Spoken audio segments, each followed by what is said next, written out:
बिस्मिल्लाहिर्रहमानिर्रहीम, अस्सलाम वालेकुम। पाकिस्तान और दुनिया भर में देखने और सुनने वालों को अब्दुल कादिर का सलाम। आज का पूरा दिन भी सुप्रीम कोर्ट, पार्लियामेंट और डिस्ट्रिक्ट कोर्ट के इर्द गिर्द ही घूमता रहा, क्योंकि यहीं से आई हैं कुछ बड़ी खबरें। सुप्रीम कोर्ट से आपको पता है मखसूस नशिस्तों वाला केस था। पार्लियामेंट में आज पीटीआई के 172 अरकान की हाजिरी हुई है, यानी वैसे तो 90 अरकान है पीटीआई के पास, लेकिन आज 172 अरकान पार्लियामेंट हाउस पहुंचे हैं। कैसे, कुछ ही देर में बताता हूँ। और फिर डिस्ट्रिक्ट कोर्ट में इद्दत केस का फैसला महफूज हो गया है, कब सुनाया जाएगा वो भी डिटेल शेयर करते हैं। लेकिन पहले ज़रा सी बात कर लेते हैं ये पार्लियामेंट हाउस में होने वाली आज की एक अहम एक्टिविटी के हवाले से। आपको पता है पीटीआई के लोग अब रोज़ाना की बुनियाद पर एहतजाज कर रहे हैं पार्लियामेंट से, कभी सुप्रीम कोर्ट की तरफ, कभी इलेक्शन कमीशन की तरफ। तो उनके जो 90 अरकान हैं, जो मुंतखब अरकान फॉर्म 45 वाले हैं, अभी तक वही एहतजाज कर रहे थे। लेकिन इस बार यानी आज के दिन जो अलग हुआ वो ये कि पहली मरतबा ऐसा हुआ कि पीटीआई के 172 अरकान आज पार्लियामेंट हाउस पहुंचे और पीटीआई की जो पार्लिमानी पार्टी है उसका इजलास हुआ। आज पीपल्स पार्टी की भी पार्लिमानी पार्टी का इजलास हुआ, उसका हवाल मैं कुछ देर में आपको बताऊंगा। लेकिन पीटीआई की पार्लिमानी पार्टी का इजलास अहम इस एतबार से था क्योंकि आज पहली दफ़ा इनके फॉर्म 45 के मुताबिक जीते हुए उम्मीदवारों को पार्लियामेंट हाउस में मदऊ किया गया था अपोजिशन लीडर की तरफ से। ये पार्लिमानी पार्टी वो होती है जो ऐवान में नुमाइंदगी करती है। वैसे तो पीटीआई एक बहुत बड़ी पार्टी है, ऐवान के बाहर भी उनके बहुत सारे लोग हैं, लेकिन पार्लिमानी पार्टी वो है जो पार्लिमान को रिप्रेजेंट करे, यानी ऐवान को। तो उसमें आज उन लोगों को भी इंक्लूड कर दिया गया जो फॉर्म 45 के मुताबिक जीते हुए तो हैं, लेकिन फॉर्म 47 के मुताबिक किसी और को जिता दिया गया। तो आज सारे लोग एक जगह पर इकट्ठा हुए और पीटीआई एलामिया के मुताबिक 172 अरकान ने अपनी हाजिरी यकीनी बनाई है। दैट मीन्स कि पीटीआई जो अब तक क्लेम करती आ रही है कि उनके पास विक्ट्री जो है फॉर्म 45 के मुताबिक वो 2/3 अक्सरियत के अकॉर्डिंग है और लगभग कोई 180 का वो दावा करते रहे हैं। तो मुझे नहीं पता कितने लोग गैर हाजिर रहे या कौन कौन अभी तक नहीं आया, लेकिन 172 अरकान की हाजिरी ये पीटीआई के एलामिया के मुताबिक है कि इतने लोग वहाँ पर प्रेजेंट थे। फिर वहाँ पर आज काफ़ी इस किस्म का माहौल रहा कि सब ने मुश्तरका तौर पर एक तो वहाँ पर इजलास किया पार्लिमानी पार्टी का, वहाँ पर भी ये जो कानूनी जंग है फॉर्म 45-47 वाली और ट्राइब्यूनल्स वाली वो जारी रखने का फ़ैसला किया कि ये जो ट्राइब्यूनल्स बन रहे हैं इसमें अपना केस किस तरह से मौसर अंदाज में प्रेजेंट करना है, क्योंकि अब कानून के मुताबिक 180 दिनों के अंदर अंदर इन ट्राइब्यूनल्स को फ़ैसला करना है। तो अब वो दिन जो हैं वो भी आहिस्ता आहिस्ता करीब आते जा रहे हैं। तो इन लोगों को उम्मीद है या गुमान ये है कि कोई ना कोई फ़ैसला इनके हक़ में आने वाले दिनों में आने लगेगा। जैसे मुझे लगता है कि इस्लामाबाद की तीनों नशिस्तें पीटीआई को वापस मिल सकती हैं, उम्मीद की जा सकती है। लेट्स सी क्या होगा, वो तो बाद की बात है। फिर ये सारे लोग आज ऐवान से, कौमी असम्बली से इकट्ठा होकर इलेक्शन कमीशन की तरफ या सुप्रीम कोर्ट की तरफ, क्योंकि ये आमने सामने या ज़्यादा दूर नहीं है, इस तरफ निकले और वही एहतजाजी मार्च किया इमरान खान की रिहाई के लिए। और इस बार स्ट्रेंथ अच्छी खासी थी और एक अच्छा डेमोन्स्ट्रेशन जो है वो देखने में आया, खूब नारेबाजी की। अब आ जाइए ज़रा इद्दत वाले केस के ऊपर थोड़ी सी बात कर लेते हैं, फिर सुप्रीम कोर्ट के मखसूस नशिस्तों वाले केस पे भी तफसील से बात करेंगे कि आज ये मामला कहाँ तक पहुँचा है। तो इद्दत केस का जो फैसला है वो आज महफूज हो गया है और जुम्मे के रोज़ सुनाया जाएगा। जुम्मे का दिन अब इसलिए भी अहम हो गया कि एक तो जुम्मे के दिन इद्दत केस का फैसला सुनाया जाएगा और जुम्मे के दिन ही मुझे लगता है कि मखसूस नशिस्तों वाला केस जो है वो भी कंक्लूड हो जाएगा। उम्मीद थी कि आज ही कंक्लूड हो जाए, फैसला रिजर्व हो जाए, लेकिन अब ये जुम्मे तक चला गया तो इम्कान है कि जुम्मे के दिन ये फैसला महफूज हो सकता है। इद्दत के केस के लिए इस्लामाबाद हाई कोर्ट ने डिस्ट्रिक्ट कोर्ट के जज साहब को ये डायरेक्शन दी थी कि वो 10 दिनों के अंदर अंदर ज़मानत का फ़ैसला करेंगे। तो 10 दिन जो है वो 28 जून को मुकम्मल हो रहे हैं, लेकिन आज कंक्लूड कर लिया गया केस और 27 जून को अब ये फ़ैसला सुना दिया जाएगा और फिर 3 जुलाई से शुरू होगी इस केस की बरियत के हवाले से जो अपील है या बरियत का फ़ैसला जो है उसके ऊपर डिबेट शुरू हो जाएगी। लेकिन इनिशियल जो है फ़िलहाल वो ज़मानत का फ़ैसला महफूज हो गया है और इम्कान ये है कि इस केस में बुशरा बीबी या इमरान खान की जो ज़मानत है वो हो सकेगी। आखिरी केस यही है जिसमें वो गिरफ़्तार है और उसके बाद अगर ज़मानत हो जाती है इस केस में इमरान खान की और बुशरा बीबी की, तो फिर दिलचस्प कॉन्टेस्ट होगा इमरान खान वर्सेस अदर्स के अब उनको किस केस में जो है वो रखा जाएगा अंदर, क्योंकि इतनी जल्दी रिलीज़ करने का मूड लग नहीं रहा। तो उसके बारे में भी फर्दर अपडेट करेंगे। अब आ जाइए ज़रा सुप्रीम कोर्ट की तरफ।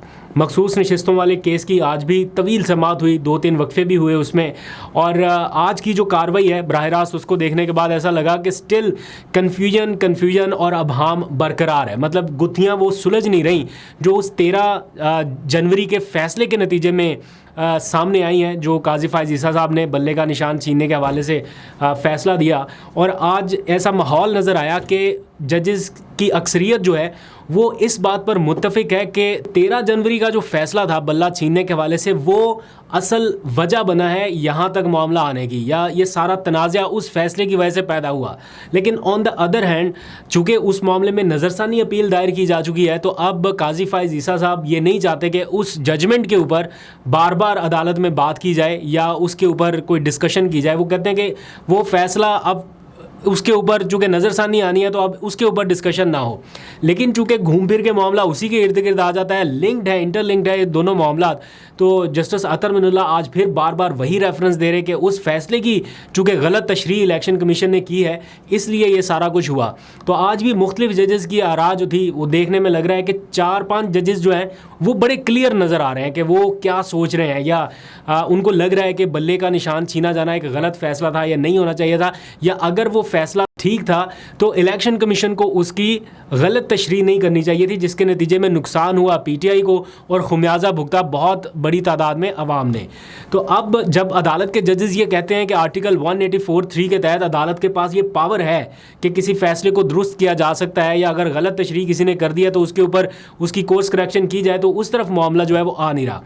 आज भी जस्टिस अतर मिनुल्लाह के जो रिमार्क्स थे वो सुनने लायक थे, जब वो इलेक्शन कमीशन के वकील को ये कह रहे थे कि इस मुल्क में सबने देखा कि किस तरह से प्रेस कॉन्फ्रेंसेस हुई और पार्टी जो है वो छुड़ाई जा रही थी, या लोग जो ऐलानात कर रहे थे। क्या इलेक्शन कमीशन ने एक बार भी कोशिश की कि वो जायज़ा ले सके कि क्यों ऐसे हालात पैदा किए जा रहे हैं कि प्रेस कॉन्फ्रेंस कर कर के पार्टी छोड़ी जा रही है?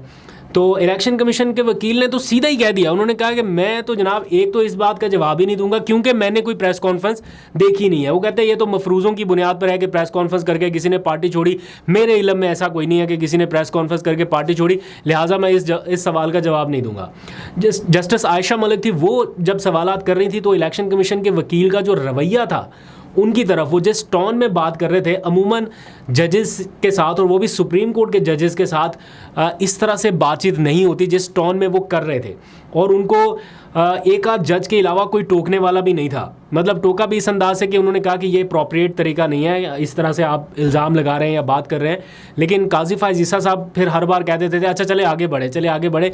उनको चाहिए था कि वो इलेक्शन कमीशन के वकील को वहाँ पर रोकते, लेकिन उन्होंने बहुत अग्रेसिवली दो जजेस का तो ख़ास तौर पे जस्टिस अतर मिनुल्लाह का और जस्टिस आयशा मलिक को जवाब देने से ही एक तरह से गुरेज करते रहे कि इसका जवाब मैं नहीं दे रहा क्योंकि ये मफरूज़ों की बुनियाद पर बातें की जा रही हैं। तो खैर केस आज भी बड़ा कन्फ्यूजन का शिकार रहा। मतलब ऐसा लग रहा है कि सारे जजेस जो हैं सवालात बहुत सारे कर रहे हैं, लेकिन आगे से क्लैरिटी या एक स्ट्रीम लाइन नहीं हो रही सिचुएशन जहाँ पर कोई नुक्ता तय हो जाए कि हाँ ये अब पॉइंट तय हो गया कि ये चीज़ गलत हुई है या ये चीज़ ठीक हुई है, अब आगे बढ़िए।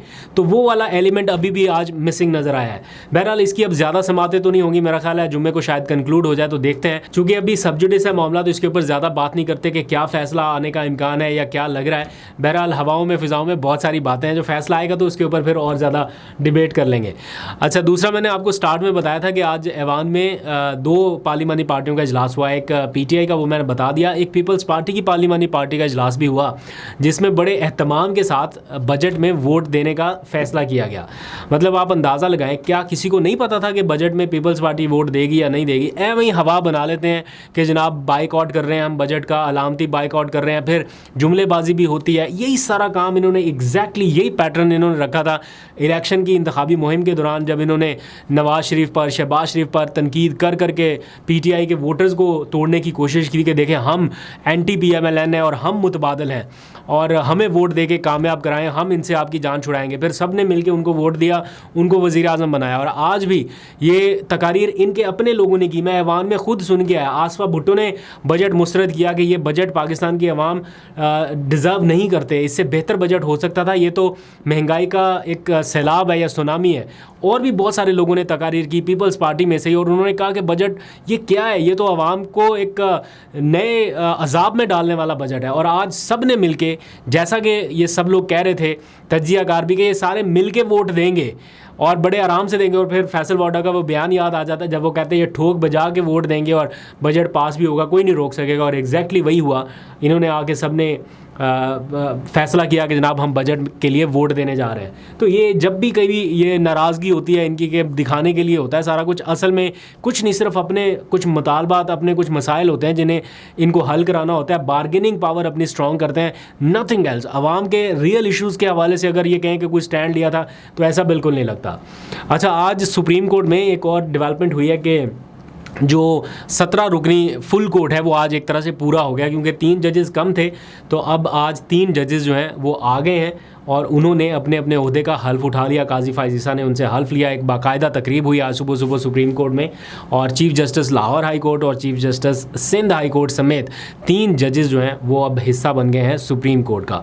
तो अब देखते हैं यहाँ पे किस तरफ मामला जाते हैं। आगे आने वाले दिनों में आपको पता चलेगा। अगर फुल कोर्ट का कोई और केस हुआ, फ़िलहाल तो सिर्फ यही केस चल रहा है जो मखसूस नशिस्तों के हवाले से। आई होप कि मिलिट्री ट्रायल वाला जो केस है या 8 फरवरी के इंतखाबात या धांधली की तहकीकात वाला जो केस है उसको सुप्रीम कोर्ट कभी टेकअप करे तो फिर पता चले कि क्या हुआ, फिर असल मामला खुलेंगे फॉर्म 45 और 47 वाले। आपको अपडेट करते रहेंगे। अभी तक के लिए इतना, अपना बहुत सा ख्याल रखिए। अल्लाह हाफिज़।